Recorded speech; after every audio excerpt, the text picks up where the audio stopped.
사람들의 인생 이야기를 조용하고 깊이 있게 들려드리는 시간입니다. 구독과 좋아요는 이 채널을 따뜻하게 지켜주는 큰 힘이 됩니다.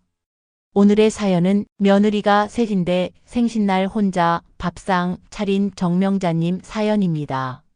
가족이라서 더 어렵고 가까워서 더 아팠던 그날의 이야기. 지금 함께 들어보시죠. 올해도 결국 혼자 밥상 앞에 앉았습니다. 고요한 주방의 시계 초침 소리만 또각또각 울리더군요. 생일이라고 뭐 대단한 걸 바란 건 아니었습니다. 그냥 작년처럼 셋 다 와서 밥 한 끼라도 같이 먹어주면 좋겠다는 마음이었죠. 며느리 셋. 참 복도 많다고들 합니다. 명절이면 차례상도 나눠서 준비해오고 여름 휴가엔 손주들 데리고 놀러도 와줬어요. 큰 며느리 미경이는 부지런하고 손이 빠른 애고 둘째 연희는 조용하지만 일할 땐 똑부러지고 막내 은진이는 사람들하고 잘 어울리고 웃는 것도 참 따뜻한 아이였지요. 그런데 요즘은 셋이 다 멀어진 기분이에요. 아니, 제가 뒤처진 걸까요? 이번 생신엔 아무도 온다는 말이 없더군요. 미경인 요즘 일이 많아서 어머님으로 시작했고 연희는 아이들 학원이 바빠서 하며 어물쩍 넘어갔습니다. 막내 은진이는 연락조차 없었습니다. 그래도 괜찮다고 손주들 바쁜데 어른이 먼저 서운해하면 안 된다고 스스로를 다독이며 미역국을 끓였습니다. 생일상에 혼자 앉아 국물 한 숟갈 뜨는데 눈물이 뚝 떨어지더라고요. 짭짤한 국에 내 눈물까지 섞였는지 먹을수록 더 짰습니다. 그날 저녁 조용히 휴대전화를 켰어요. 사람들은 생일마다 케이크 사진도 올리고 꽃다발도 받고 그러던데 전 그냥 남들이 어떻게 사는지나 한번 보려고요. 그런데 은진이가 제주도에 있었네요. 친정 부모님과 함께 손주 조이를 데리고 바닷가에서 환하게 웃고 있었어요. 조이 발엔 작은 고무신이 은진이 손엔 모래삽이 들려 있었죠. 그림처럼 예쁜 사진. 그런데 이상하게 그 장면이 제 가슴을 콱 눌렀습니다. 나한텐 말도 없었는데. 속이 다 식었습니다. 속상하단 말로는 부족했어요. 차라리 이유라도 말해줬으면 덜했을 겁니다. 그 애가 친정이랑만 같다는 것도 섭섭했지만 최소한 저에겐 말이라도 했어야 하지 않나요? 바로 그때 문득 지난 생일이 떠올랐습니다. 작년엔 셋이 같이 와서 웃으며 상차림 도와주고 손주들이 할머니 축하해요 하며 케이크 촛불을 불어줬어요. 그날 찍은 사진이 거실 액자에 여전히 걸려 있습니다. 사진 속 제 얼굴은 행복으로 가득 차 있었는데 지금은 그 옆을 지나가기가 무섭습니다. 참 이상하죠. 같은 사람들이고 같은 집인데 마음은 해마다 멀어지는 것 같습니다. 아니면 저만 거기서 멈춰버린 걸까요? 그날 밤 저는 혼자 소주를 한 잔 따랐습니다. 찬장에 남아있던 작년 설 선물 세트 속 병이었지요. 뭔가 말이라도 하고 싶었습니다. 그렇게 핸드폰을 열고 은진이에게 메시지를 보냈습니다. 은진아, 내 사진 봤다. 제주도 친정 부모님이랑 갔구나. 나한텐 말 한마디 없어서 좀 서운했다. 엄마 생신이니까. 보내고 나니 후회가 밀려왔습니다. 술기운이었을까요? 마음이 허해서였을까요? 그 메시지가 우리 사이를 더 멀어지게 하진 않을지 불안했습니다. 메시지를 보낸 다음 날 아침 눈을 뜨자마자 핸드폰부터 확인했습니다. 새벽 3시를 넘긴 시간에 은진이한테서 답장이 와 있었어요. 평소 같으면 짧게 죄송해요. 어머님 정도로 끝냈을 텐데 그날은 유난히 길었죠. 어머님, 저도 그날 정말 고민 많이 했어요. 생신 챙겨드리고 싶은 마음은 컸지만 솔직히 여건이 안 됐어요. 죄송해요. 읽으면서 가슴이 철렁 내려앉았습니다. 그 다음 줄에서 그녀가 이렇게 말하더군요. 사실 이번 여행은 친정 부모님이랑 오래전부터 계획했던 거였어요. 조이가 이유식 먹을 시기 끝나기 전에 한 번쯤 함께 다녀오자고요. 아시다시피 친정 어머니도 손주 볼 체력은 안 되시거든요. 같이 가서 돌보는 건 거의 제가 다 했어요. 그 문장 하나하나가 머리를 망치로 두드리듯 들어왔습니다. 같이 가서 돌보는 건 거의 제가 다 했어요. 그래, 은진이도 결국 며느리이고 엄마잖아요. 시댁이든 친정이든 혼자 애 키우며 여행 가는 게 어디 쉬운 일이던가요. 시댁이랑도 언제 함께 여행 가고 싶어요. 그런데 조이 데리고는 솔직히 어머님께 무리한 부탁드릴까 걱정돼서요. 쉬시라고 해놓고 결국 어머님께 일 맡기는 거 싫었어요. 그게 제 진심이에요. 천천히 스크롤을 내리며 읽는데 눈물이 핑 돌았습니다. 서운했던 마음보다 몰랐다는 미안함이 먼저 치고 올라왔어요. 그동안 며느리 입장에서 말 못했던 감정이었겠죠. 제가 챙겨주는 걸 고마워하면서도 부담스럽고 미안했던 마음 저도 며느리였던 시절이 있었는데 왜 그걸 잊고 있었을까요? 그러다 문득 큰며느리 미경이가 했던 말이 떠올랐습니다.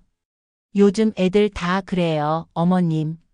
자기 가족 우선이잖아요. 그 말이 그땐 너무 가볍게 들렸는데 지금은 좀 다른 느낌이었습니다. 은진이도 어쩌면 자기 가족을 챙기느라 안간힘을 쓰고 있는 걸지도 모르겠다는 생각이 들었거든요. 조이 키우랴, 일하랴, 남편 뒷바라지까지 하면서 내가 너무 몰아붙인 건 아닌가 싶었습니다. 그러고 있는데 또 전화가 왔습니다. 이번엔 둘째 며느리 연희였어요. 어머님 안녕하세요. 생신 때 못 뵈어서 죄송해요. 제가 연락도 못 드렸죠. 괜찮아, 연희야. 바빴을 텐데 뭐. 근데 혹시 은진이랑 연락하셨어요? 했지. 메시지 왔더라. 아, 어머님, 그게요. 제가 드릴 말씀은 좀 그런데 예전에 어머님이 사주신 가방 있잖아요. 은진이가 그거 중고로 팔았대요. 순간 심장이 철렁했습니다. 뭐라고? 저도 친구 통해 들은 건데요. 가방 사진 보니까 딱 그거더라고요. 어머님이 백화점에서 직접 고르셨던 거 기억나시죠? 숨이 막히는 기분이었습니다. 제가 생일 선물로 고른 그 가방. 은진이는 감사하다며 품에 안고 눈까지 붉히던 애였어요. 그걸 팔았다고요? 연희의 말이 이어졌습니다. 어머님께 상처 드릴까 봐 고민했는데 그래도 아셔야 할 것 같아서요. 뭐 집에 짐이 많아서 그런 걸 수도 있고요. 하지만 아무 말도 없이 그랬다는 건 좀. 저는 더 이상 들을 수가 없었습니다. 은진이의 긴 메시지를 읽고 조금이나마 풀렸던 마음이 다시 차갑게 얼어붙는 듯 했어요. 그 가방을 그걸 어떻게. 눈을 감았는데도 그 애가 선물 상자를 열며 활짝 웃던 얼굴이 자꾸만 떠올랐습니다. 진심이었던 걸까요? 아니면 그저 가식이었을까요? 그 가방은 그냥 생일 선물로 적당히 골랐던 게 아니었어요. 백화점 직원이 추천해준 고가 라인 중에서도 일부러 아이 키우는 엄마가 매기 편한 디자인으로 고른 거였죠. 그 애가 처음엔 부담스럽다고 했어요. 이런 건 저한텐 과분해요 라고. 근데 제가 뭐랬게요. 우리 은진이 조이 낳고 고생했는데 이 정도는 해줘야지. 그날 은진이가 저한테 한 말도 기억나요. 어머님 정말 감사해요. 이건 평생 간직할게요. 그 평생이 이렇게 짧을 줄은 몰랐네요. 연희한테 그 얘기를 들은 뒤로는 온몸에서 열이 뻗쳤습니다. 팔았다고요? 그것도 중고 어플에? 내가 손수 골라서 사준 선물을? 그 순간 막내를 향한 애틋한 마음이 철퍼덕 주저앉는 기분이었어요. 며칠을 참았습니다. 확인도 못한 채로 괜히 큰 소리치면 안 된다고 그의 입으로 직접 듣기 전까진 믿지 말자고. 근데요, 사람 마음이 참 간사하더라고요. 머릿속에선 계속 그래, 무슨 사정이 있었겠지 하면서도 가슴 한편은 나를 무시한 거야 라고 속삭이더라고요. 결국 그날 전화를 먼저 건 건 미경이었어요. 큰며느리. 어머님, 제가 말해도 될지 모르겠는데요. 은진이 그 가방 얘기 들으셨죠? 연희가 얘기하더라. 진짜 너무하죠. 제가 그때 어머님 따라 백화점까지 같이 갔잖아요. 포장도 같이 골랐고 저 같으면 못 팔아요. 아무리 어려워도. 미경이는 잠깐 뜸을 들이다가 말을 이었어요. 사실 그것뿐만이 아니에요. 제주도 여행도요, 미리 계획한 거라지만 저희한텐 한마디 말도 없었잖아요. 그날 어머님 생신이었는데 그 말에 숨이 턱 막혔습니다. 정말 한마디도 없었니? 네, 저희도 SNS 보고 알았어요. 솔직히 서운했어요. 괜히 저희만 각 잡고 챙기는 사람 된 기분이랄까요. 미경의 말이 얄밉게 들렸냐고요? 아니요. 그 순간엔 너무도 솔직하게 느껴졌어요. 마음이 붕 떴습니다. 왜 막내는 그랬을까요? 왜 나를 이렇게까지 서운하게 했을까요? 다음 날 전 마음을 굳혔습니다. 그 애가 있는 제주도로 직접 가보기로요. 이렇게 속 끓일 바엔 차라리 만나서 얼굴 보고 말이라도 해야겠다 싶었습니다. 서운하다는 말 혼자 되뇌는 것보다 차라리 입 밖으로 꺼내는 게 낫겠다 싶었어요. 기차 시간 알아보고 비행기표도 검색했습니다. 몸은 무거웠지만 마음은 그보다 더 무거웠습니다. 막내를 미워하고 싶진 않았어요. 진심이에요. 하지만 가방 사건, 생신 무시한 여행. 그걸 아무렇지 않게 넘기는 건 저 자신을 우습게 만드는 일이기도 했거든요. 나는 그 애에게 어머니였고 어머니가 준 선물을 팔았다는 건 마음까지 내다 버린 거잖아요. 제주 공항에 내릴 때까지만 해도 마음속이 후끈 달아올라 있었습니다. 딱 얼굴만 보고 할 말만 하자. 그래야 내가 더 무너지지 않지. 속으로 그렇게 몇 번이나 다짐했는지 몰라요. 은진이한테 연락은 안 했습니다. 예고 없이 가야 애가 당황해서라도 솔직한 속마음이 나올 것 같았거든요. 택시기사한테 주소만 보여주고 복지관 앞에서 내렸습니다. 1시간쯤 기다렸을까요? 어깨에 짐을 맨 채 조이 손을 꼭 잡고 나오는 은진이가 보였습니다. 모르는 아이들이 선생님 하며 손 흔드는 걸 보니 참 잘 지내고 있더군요. 멀리서 보는 그 모습이 기특하면서도 서운했습니다. 은진아. 그 애가 나를 보자마자 멈칫하더군요. 그리고는 조이 손을 꼭 쥔 채로 다가왔습니다. 어머님 여기까지 오셨어요? 그랬지.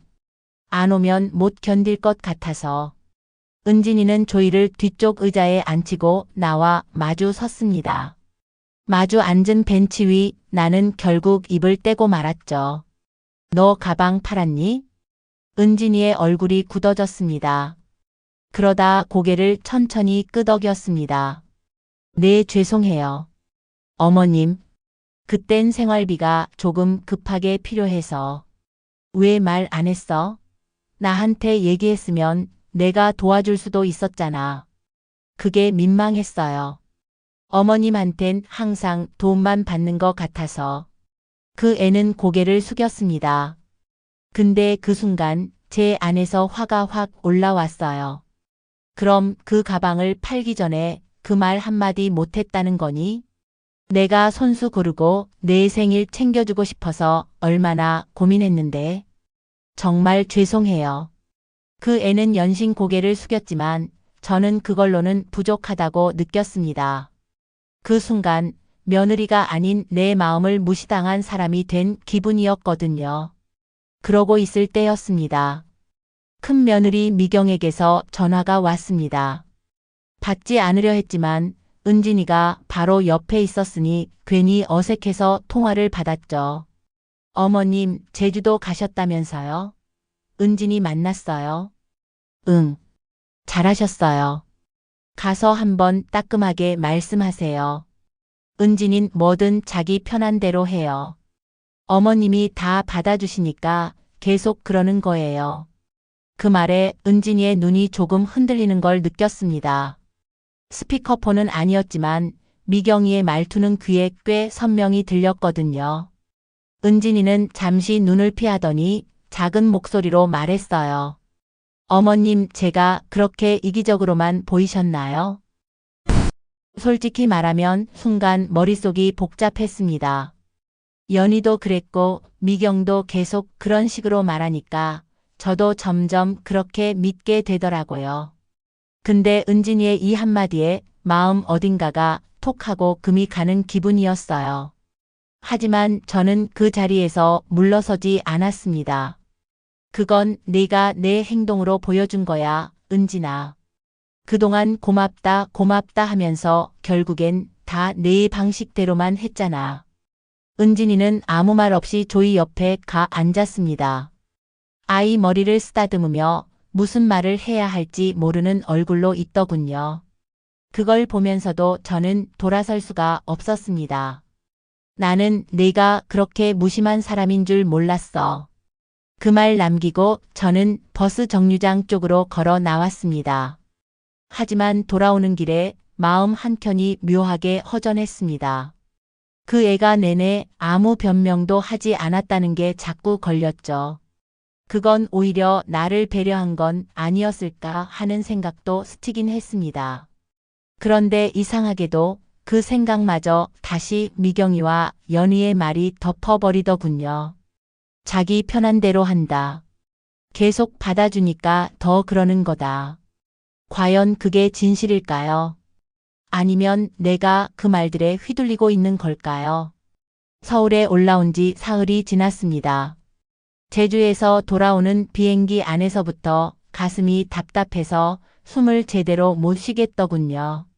그의 얼굴이 자꾸 떠올랐어요.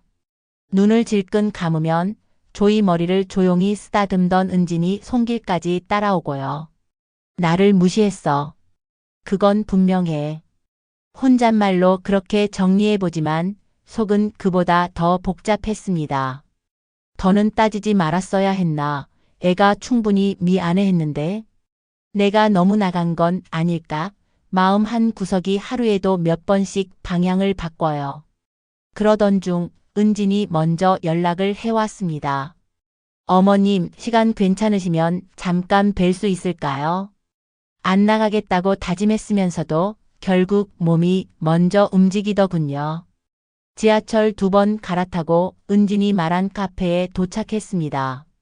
그 애는 이미 와 있었고 제 자리를 보고 일어났어요. 오셨어요. 감사합니다. 말투는 공손했지만 얼굴엔 미묘한 긴장이 감돌았어요. 자리에 앉고 나서도 잠시 말이 없었죠. 결국 먼저 입을 연 건 은진이었습니다. 어머님, 제주에서 그렇게 돌아가실 줄은 몰랐어요.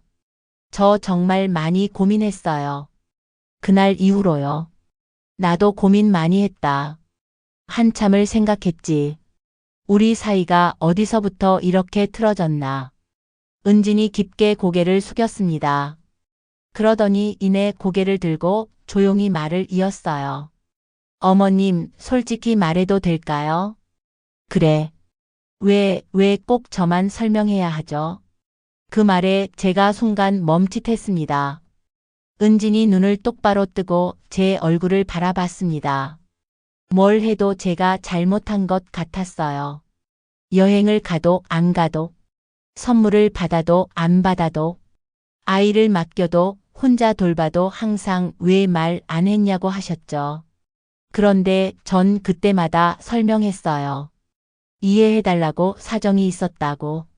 근데 어머님은 그걸 핑계라고 하셨어요. 그 말에 제 입술이 저도 모르게 달싹였지만 소리가 나질 않았습니다. 제가 뭐가 그렇게 나빴을까요? 이유도 없이 행동한 적 없어요. 매번 그 상황에서 최선이었어요. 그런데 제가 왜 항상 미안해야 하죠? 은진이 눈가가 붉어졌습니다.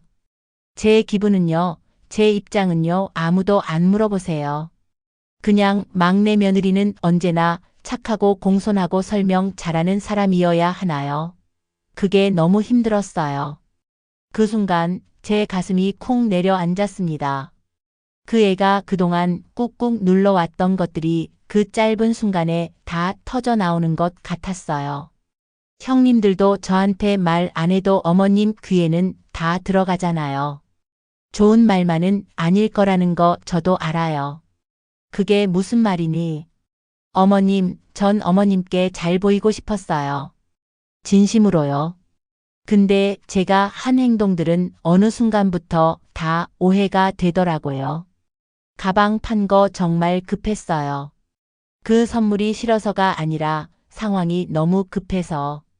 근데 그걸 언니들이 팔아치웠다고 말하면 전 어떻게 해명이 되겠어요. 그제야 모든 퍼즐이 맞춰지는 기분이었습니다. 그 애가 왜 그렇게 조심스러웠는지, 왜 그동안 참았는지 이제야 느껴졌어요. 하지만 저는 쉽사리 말을 잇지 못했습니다. 제가 너무 쉽게 다른 사람 말에 흔들렸던 걸까요? 그 애를 누구보다 믿고 아꼈던 아이를. 그래도 왜 한마디 말을 안 했니? 겨우 입을 열었더니 은진이 씁쓸하게 웃었습니다. 말해봤자 안 믿으시잖아요. 그 말이 비수처럼 꽂혔습니다. 어디서부터 어긋난 건지 아무리 되짚어봐도 답이 나오질 않았습니다. 은진이의 말, 그 말 한마디 한마디가 며칠째 마음을 흔들어 놓더군요. 왜 꼭 저만 설명해야 하죠? 그 한마디가 머릿속을 떠나질 않았어요. 답답한 마음에 무작정 바람이라도 쐬러 나가보자 싶어 동네 복지관 앞까지 걷다 멈춰섰습니다. 그런데 저 멀리서 익숙한 뒷모습이 보이더군요. 마스크를 쓰고 앞치마를 두른 채 식판을 나르는 여인. 은진이었습니다. 복지관에서 주말마다 배식 봉사를 한다고 했던 말이 그제야 떠올랐습니다. 조용히 담벼락 뒤에 숨어 한참을 지켜봤습니다. 하얀 김이 피어나는 밥솥 앞에서 은진이는 어르신들께 식사를 건네며 끊임없이 웃고 있었어요. 한 손으론 국자를 들고 다른 손으론 식판을 닦고 그 모습이 꼭 제 젊은 시절을 보는 것 같더군요. 속이 시큰해졌습니다. 그동안 자기 편한 대로 산다는 말만 들었는데 눈앞에 보이는 은지는 너무 다르더라고요. 저 아이는 사람 앞에서 잘 웃고 뒤에서 혼자 참는 아이였구나. 그제야 조금씩 마음이 흔들리기 시작했습니다. 그날 저녁 동네 경로당에서 작은 모임이 있었어요. 며느리들 자랑도 좀 하고 나이 든 사람들끼리 속내도 털어놓는 자리죠. 큰 며느리 미경이도 어쩐 일인지 자리를 같이 했습니다. 어머님, 제가 차 한 잔 따라 드릴게요. 괜히 체면도 서고 기분이 좀 나아졌습니다. 그런데 그 다음 미경이 입에서 나온 말이 사람들 앞에서 날 벼랑 끝으로 밀어버리더군요. 저흰 명절마다 어머님 생신 날짜 딱 맞춰서 시간 비우잖아요. 그런데 요즘 애들은 자기들 일정이 더 중요하더라고요. 막내는요, 어머님 생신날 제주도 갔대요. 친정이랑. 그 말에 어르신 몇 분이 쑥덕거리기 시작했습니다. 어머, 그래? 그런 일도 있나? 어쩐지 막내 며느리는 얼굴도 못 봤네. 그때 느꼈습니다. 심장이 쿵 내려앉는 기분. 미경이가 일부러 사람들 앞에서 이런 말을 한 거라는 걸요. 아휴, 저희야 뭐 익숙하죠. 그런 식으로 어머님 속 많이 상하셨잖아요. 말은 웃으며 했지만 칼끝은 나를 세우고 있었습니다. 가만히 듣고만 있을 수가 없어서 미경이 팔을 조용히 쳤습니다.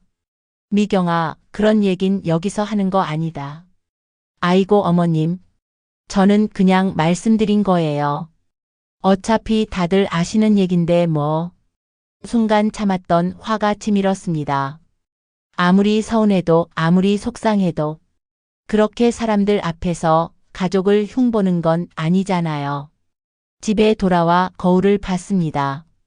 눈가엔 벌써 주름이 깊게 파였고 머리숱은 부쩍 줄었더군요. 내가 이 나이 되도록 며느리들 말에 휘둘리는 꼴이구나. 그날 밤 연희에게서도 연락이 왔습니다. 그 애는 늘 조용하던 애였는데 어쩐 일로 그렇게 말을 많이 하던지요. 어머님, 미경 언니가 많이 속상해 하던데요. 어머님이 막내 편만 드는 것 같다고. 누가 막내 편만 들었다 그래? 그냥 형님이 그렇게 느낀다고요. 저도 솔직히 좀 그래요. 저희가 다 챙길 땐 아무 말 없으시다가 막내는 여행 가도 괜찮다고 하시니까. 그 순간 제가 얼마나 망설였는지 모릅니다. 은진이를 한 번쯤 감싸주려 했던 제 마음마저 두 며느리의 말에 또 흔들리더군요. 그렇게까지 말할 줄은 몰랐어요. 은진이 말이 다시 떠올랐습니다. 말해봤자 안 믿으시잖아요. 그 말이 자꾸 가슴 한가운데서 울렸습니다. 저는 결국 첫째 며느리와 둘째 며느리를 불렀습니다. 집으로. 더는 전화로 이리저리 떠도는 말만 듣고 있을 순 없었거든요. 은진이 말을 듣고도 마음 한켠이 흔들렸지만 둘이 뭐라고 말하는지 내 눈으로, 내 귀로 확인하고 싶었어요. 어머님, 갑자기 웬 호출이세요? 미경이는 문 열자마자 익숙하게 현관 안으로 들어섰습니다. 연희는 그 뒤를 조심스럽게 따르더군요. 예전엔 늘 조용하고 겸손하던 아이였는데 요즘은 말끝에 뭔가 얻는 듯한 느낌이 들어요. 셋이 마주 앉은 자리에 저는 차를 따르지도 않았습니다. 은진이 얘기 좀 하자. 두 사람 다 말없이 눈빛만 주고 봤더군요. 조금 뜸을 들이던 미경이 먼저 입을 열었습니다. 어머님, 혹시 저희가 괜히 오해 사게 한 건 아닌가 해서 말씀드리는 건데요. 저희는 그냥 어머님 걱정돼서 드린 말씀이었어요. 그래. 그러면 내가 묻겠다. 은진이한테 내가 가방 선물했던 거 너희가 중고로 팔았다고 한 건 사실이었니? 그건 친구가 캡처한 거라니까요. 저희가 만들어낸 얘긴 아니에요. 그럼 제주도 여행도? 생신날 일부러 피해서 간 거라고 말한 것도? 그건 은진이가 미리 말 안 한 건 맞잖아요. 연희가 나직하게 말했지만 그 말투 속에 슬쩍 미소가 묻어 있었습니다. 그 순간 속에서 뭔가 확 치밀어 올랐습니다. 너희는 은진이한테 뭐가 그렇게 못마땅했니? 애가 뭐 그렇게 잘못했어? 어머님, 저희가 질투라도 한단 말씀이세요? 미경이 말에 냉기가 실려 있더군요. 아니, 질투라는 말 안 했어. 근데 너희가 한 말들 가만히 곱씹어보면 뭔가 이상해. 어머님, 저희는요.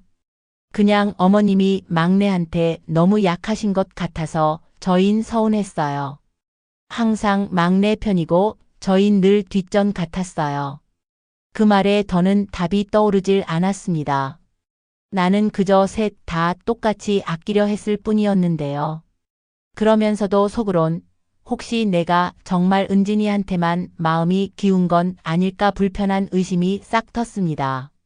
미경과 연희는 결국 아무 일 없었다는 듯 자리를 떴습니다. 집안이 다시 조용해졌지만 마음속엔 먹먹함이 가라앉지 않았습니다. 그날 저녁 은진에게서 메시지가 하나 왔습니다. 어머님, 오늘 시간 괜찮으세요? 잠깐만 통화할 수 있을까요? 통화 버튼을 누르려던 순간 뜻밖의 그 밑에 음성 메시지 하나가 실수로 도착해 있었습니다. 재생 버튼을 눌렀는데 소리가 났습니다. 형님들 또 어머님 앞에서 말 돌렸어. 내가 안 챙긴 게 아니라 일부러 챙기지 말라고 하셨잖아. 어머님은 민감하니까 우리가 따로 챙기자며. 나 혼자 뭘 하든 꼬투리만 잡잖아. 순간 숨이 멎는 줄 알았습니다. 은진이 나한테 보낼 생각 없던 말을 보낸 거겠죠. 그 목소리는 울먹이고 있었어요. 분노보다 슬픔이 더 짙게 배어 있었습니다. 메시지를 다 듣고도 손이 떨려서 핸드폰을 내려놓았습니다. 가만히 눈을 감았습니다. 지금껏 첫째 며느리와 둘째 며느리의 말만 듣고 은진이를 몰아세웠던 날들이 주마등처럼 스쳐 지나갔습니다. 그 애가 참았던 말들이 이렇게 흘러나와 버렸다는 게 가슴을 쳤습니다. 어쩌면 내가 잘못 본 걸지도 몰랐어요. 아니, 틀림없이 내가 잘못 본 거였어요. 말해봤자 안 믿으시잖아요. 그 말이 또다시 귓가에 울렸습니다. 은진이 집 앞에 도착했을 때 손이 덜덜 떨렸습니다. 초인종 앞에서 몇 번이나 주먹을 쥐었다 폈다 했는지 모릅니다. 그 애가 실수로 보낸 음성 메시지를 듣고 나서야 나는 비로소 진짜로 눈이 트인 기분이었어요.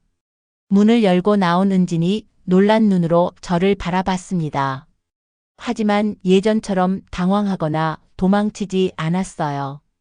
그저 조용히 물었죠. 어머님 무슨 일이세요? 나 말 좀 해야겠다. 나는 애써 목소리를 차분히 가다듬고 아이가 낮잠 자고 있다는 은진이 말에 따라 복지관 옆 조용한 작은 벤치로 자리를 옮겼습니다. 둘이 나란히 앉은 자리. 묘하게 낯설고 또 익숙했습니다. 잠시 말이 없었죠. 바람 소리만 들리는 사이 나는 먼저 입을 열었습니다. 은진아, 내가 실수로 보낸 그 음성 메시지 들었다. 은진이 움찔하더니 고개를 푹 숙였습니다. 죄송해요. 보낼 생각 아니었어요. 그냥 언니들 얘기 듣고 속상해서 남편한테 보낸 거였는데. 괜찮다. 그 덕분에 내가 내 속마음 조금은 들을 수 있었어. 나는 한참을 바라보다가 천천히 말을 이었습니다. 그동안 내 말보다 다른 애들 말 먼저 들었던 건 내가 잘못한 거다. 은진이 조용히 고개를 들었고 나는 그 눈을 피하지 않았습니다. 그날 네가 했던 말 왜 나만 설명해야 하죠? 그 말이 지금도 귓가에 맴돈다. 맞는 말이더라. 그 말이. 내가 그렇게 말하는 동안 은진이 울음을 참는 듯 눈가를 꾹 누르고 있었습니다. 어머님, 저 진짜 미워하지 않으셨어요? 미워한 게 아니야. 그냥 내가 몰랐던 거지. 네가 그렇게 말없이 참고 있었다는 걸. 어른이라면서 애들 말에 휘둘렸던 내가 창피하더라. 그 말을 하는데 목이 메였습니다. 그 순간 은진이 손등으로 눈물을 닦고 말했어요. 저도 그래요. 어머님이 형님들 말만 듣는 것 같아서. 제가 아무리 설명해도 아무리 말해도 안 들으시는 것 같아서 너무 속상했어요. 그랬겠지. 내가 얼마나 외로웠을지 이제야 조금 알겠다. 한동안 우리는 아무 말 없이 앉아 있었습니다. 서로 말 대신 마음으로 고개를 끄덕이는 시간. 그게 참 오래 묵은 감정들을 잠재워 주더군요. 잠시 뒤 은진이 먼저 조심스럽게 입을 열었습니다. 어머님, 저도 어머님한테 완벽한 며느린 아니에요. 그런데 어머님도 저도 사람이라서요. 가끔은 서운하고 가끔은 상처도 주고받고. 그래도 서로 믿으면 조금씩 괜찮아지지 않을까요? 그 말에 나도 모르게 웃음이 났습니다. 그래, 사람이라서 그런 거겠죠. 우리 다시 시작해볼까? 미경이도 연희도 다 함께. 은지는 고개를 끄덕이며 눈물을 닦았습니다. 며칠 뒤 가족 단톡방에 짧은 문자를 보냈습니다. 이번 설엔 우리 집에서 만나요. 엄마가 된장국 끓여 놓을게. 다행히 모두 좋아요. 기다릴게요라는 답장을 보냈고 은진이 마지막으로 남긴 말이 참 오래도록 가슴에 남았습니다. 어머님, 이번엔 제가 미역국 끓일게요. 오늘의 사연은 여기까지입니다. 사연을 듣고 어떤 감정이 드시나요? 정명자님을 위해 댓글로 남겨주세요. 구독과 좋아요는 이 채널을 따뜻하게 지켜주는 큰 힘이 됩니다. 감사합니다.